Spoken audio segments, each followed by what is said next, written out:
when we thought we could be saved, we sought to face the sun's wrath and contain it. 4 towers would be built to pull her fury into this place and dispel it.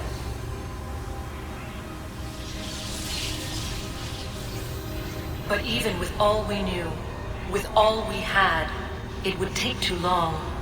1,000 years we could labor and still the work would not be done. The first tower was never completed. The project abandoned. We moved on. But while we labored on other endeavors, a few returned. They thought to automate the process. Metal might finish what flesh could not.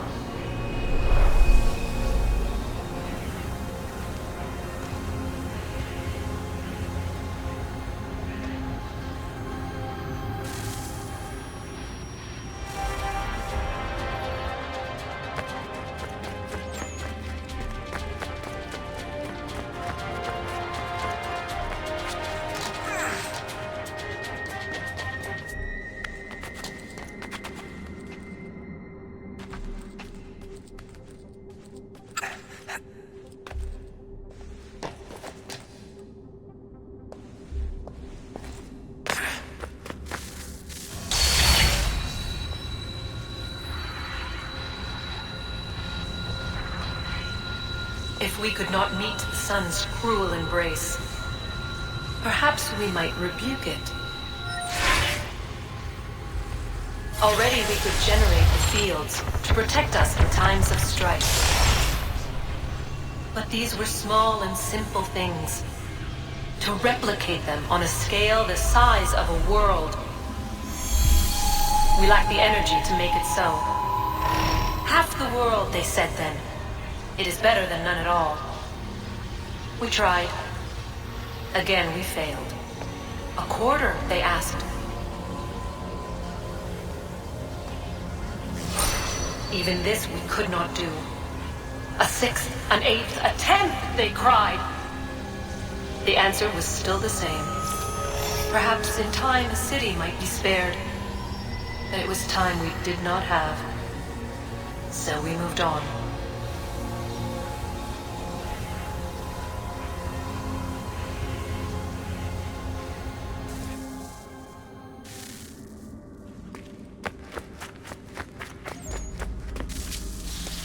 Wonder what's inside. Only one way to find out.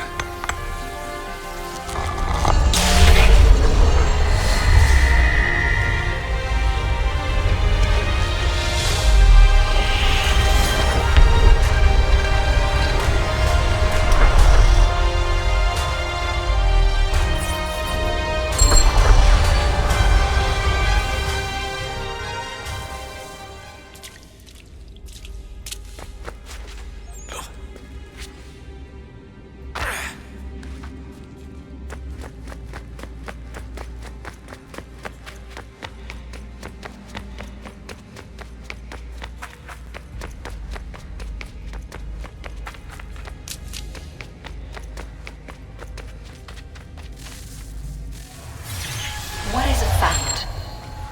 Is it fixed? Immutable? Certain in its existence and only awaiting discovery? Or might it be changed?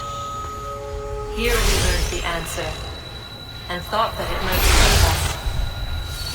They were used to command, to control, to own. But we soon discovered another use.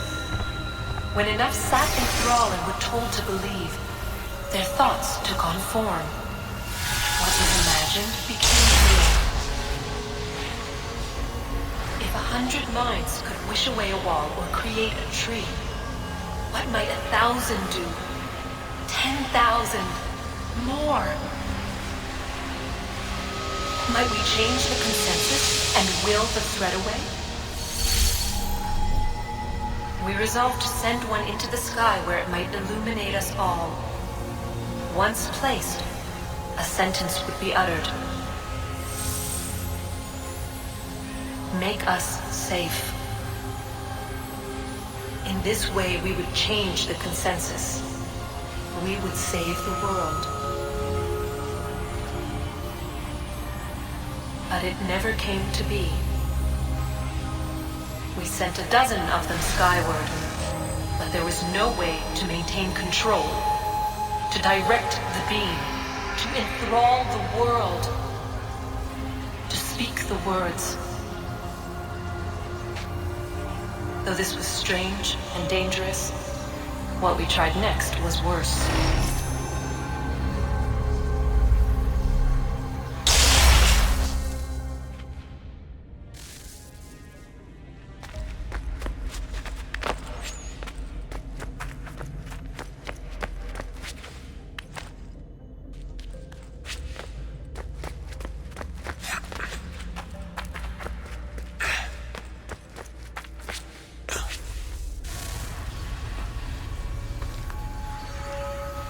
Our first instinct was to travel back, to change the past. But we could not find a way. But forward, we could look forward. And so here we sought to see beyond ourselves and know what was to come. First we wanted to learn if our work would succeed. But the answer was always the same. So we moved on to other things. But she remained. The one you call Minerva. In time, she too stopped looking. And instead began to speak. She called out across time in the hopes that you might be saved. She hid messages where none might find them, save for you and those within this place. Fascinating. Tired of it. The cryptic warnings, the threats. Just tell us what you want! But they are. We saw the Nephilim there. We seemed like grasshoppers in our own eyes, and we looked the same to them. Imagine trying to explain all this to a 2-year-old, to a grasshopper. When they said the will of the gods was unknowable, they meant it. Literally. I killed her, you know. I killed Lucy. It was the apple, son. It was Juno. I saw what she was. What would happen if I let her live? I could have stopped myself. I mean, there was a force there. But I didn't have to. I chose to. Desmond. Lucy was going to betray us and take the apple back to Abstergo. I saw the satellite launched. I saw them turn it on, and then it failed. Whatever's on the other side of that door, it benefits Juno. We need to be careful.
one that was dark and cold. It would consume us, for we were flesh, and flesh is frail.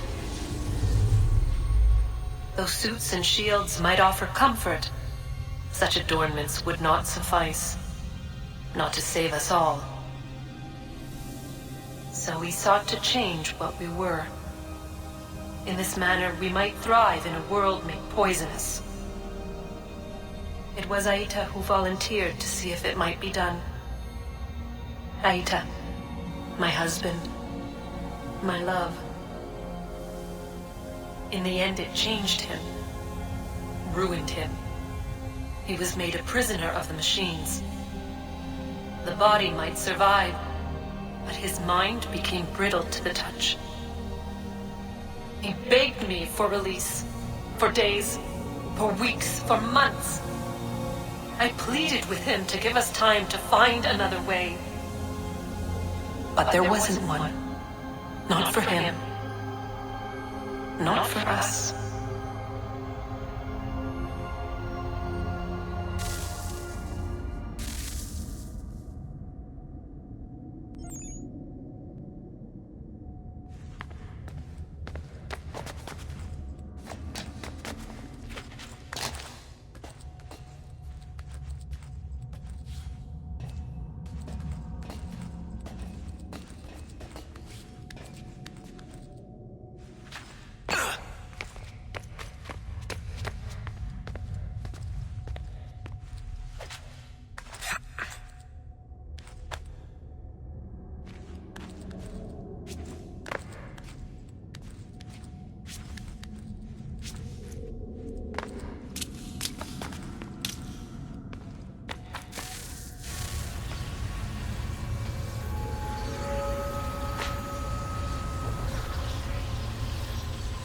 What is consciousness but a series of electrical impulses? And the body a vessel to hold these sparks. But it is weak.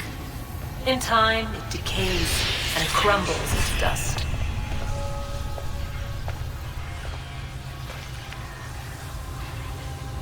We asked ourselves then, what if it might be replaced with something stronger, something better? So we forged a new vessel, one that might endure. It proved easy enough to enter.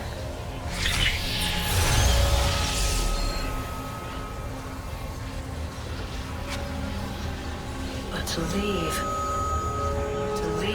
required something more, something wrong. And so this too they abandoned. I wondered, though, were they right to turn away?